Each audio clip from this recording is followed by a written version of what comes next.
যতদিন বেঁচে থাকবেন, যিনি আল্লাহর গোলাম থাকবেন, গোটা পৃথিবী তার কাছে গোলাম হয়ে থাকবে।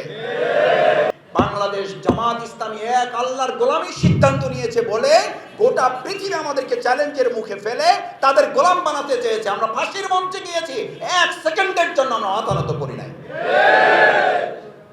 কারণ আমরা শিক্ষা নিয়েছি কার গোলামি করা? আল্লাহর গোলামি। সে কারণে আমাদেরকে তারা শেষ করতে চেয়েছে, আর আল্লাহ তাদেরকে 17.5 বছর, 15 বছর, 16 বছর আমাদের চেষ্টা করেছে। আলহামদুলিল্লাহ, আমাদের একজন আমির শাহাদাত বরণ করার আগে আরেকজন আমির নিযুক্ত করে দেওয়া হতো। একজন আমির জেলখানায় যাওয়ার আগে আরেকজন আমির ঠিক হয়ে থাকতো, আর তাদের একজন না পালানোর হুঙ্কার দেওয়া সভানেত্রী, দেশ ছেড়ে আমি পালাই না, আমি পালানোর লোক না, তাদের এখন সভাপতির নাম কি? ভারপ্রাপ্ত সভাপতির নাম কি আছে? নাই। কেন নাই?